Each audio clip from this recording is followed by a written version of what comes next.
After a strong preseason from several of their younger receivers, the Pittsburgh Steelers decided to cut ties with veteran wideout Robert Woods. It was only briefly, however, as Woods returned as one of their practice squad signings just days later.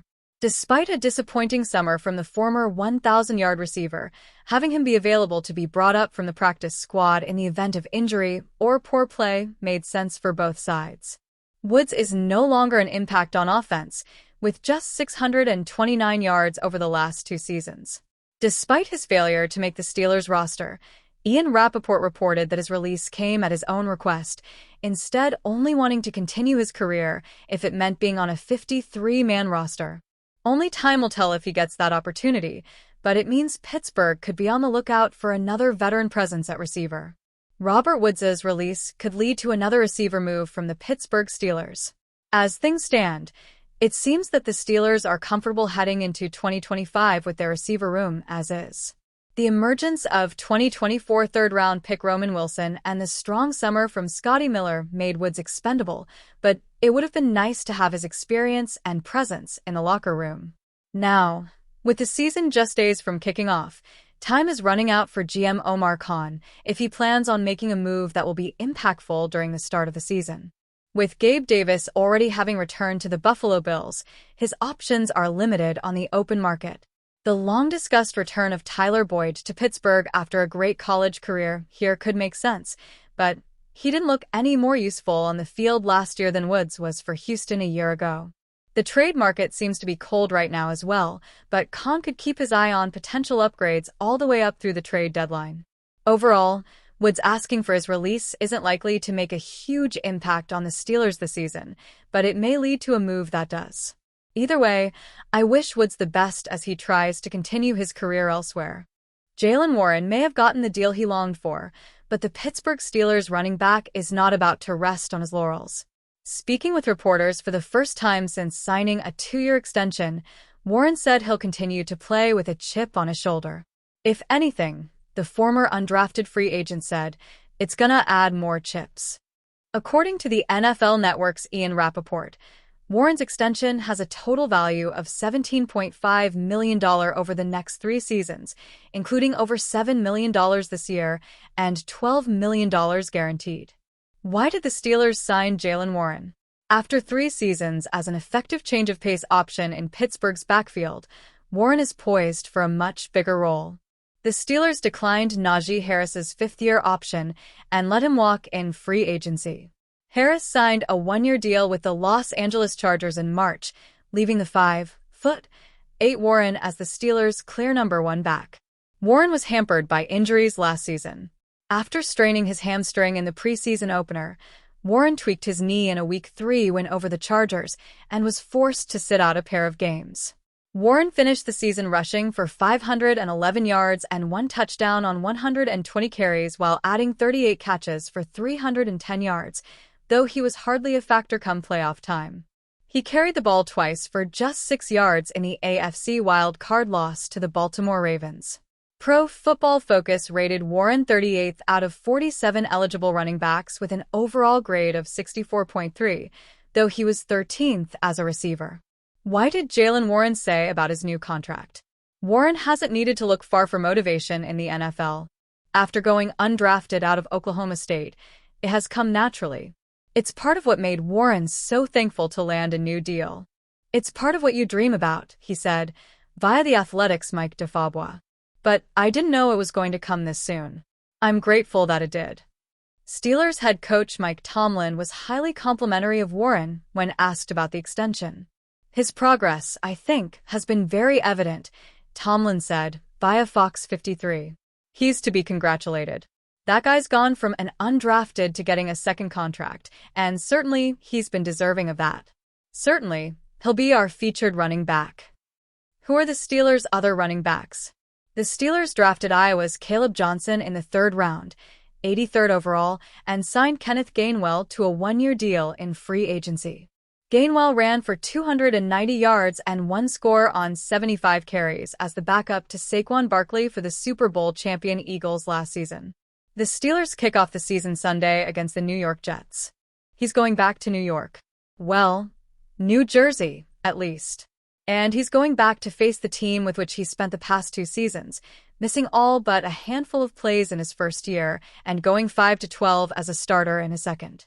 He's returning to the place where he was told unceremoniously in March that no longer was a fit for him, where the conversation about his future lasted less than a minute, in his estimation.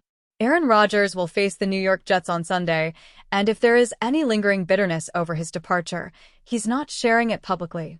It's week 1, Rodgers said Wednesday. Rodgers will make his first start for the Pittsburgh Steelers, and that it comes against his most recent team provides no extra juice, no added motivation for the 41-year-old quarterback. That, at least, was the story Rodgers told in his weekly press availability. "I'll just be excited for week 1, he said when asked about his emotions of facing the Jets. Asked whether he has kept in touch with any of his former teammates as the season debut approaches, Rodgers tersely responded, "I'm not going to tell you that." As much as Rodgers downplayed his return to MetLife Stadium, some of his Steelers teammates told a different story. "There is a bad taste left in his mouth from previous years," wide receiver DK Metcalf said, "but he just wants to go out and win as many games as he can." Like Rodgers, cornerback Brandon Echols is facing his former team Sunday. He spent the past 4 years with the Jets before signing with the Steelers in free agency. Echols believes Rodgers is fired up to face his former team, perhaps even a little angry at how he was ushered out of Gotham. "Yeah, I would say he is," Echols said. "We both left on terms that we really didn't want to leave on. So going back then, being able to beat them, it would be amazing." Traded to the Jets in 2023, his preferred destination, after 18 seasons in Green Bay, Rodgers was given a restructured 3-year contract. 2 years later, with the Jets bringing in a new coach, Aaron Glenn, and general manager, Darren Moogie, the two sides agreed to a split, and he became a free agent for the first time in his career. The decision to start anew was reached after Rodgers flew across the country from California to meet with the Jets brass, only to be told essentially that he wasted a trip.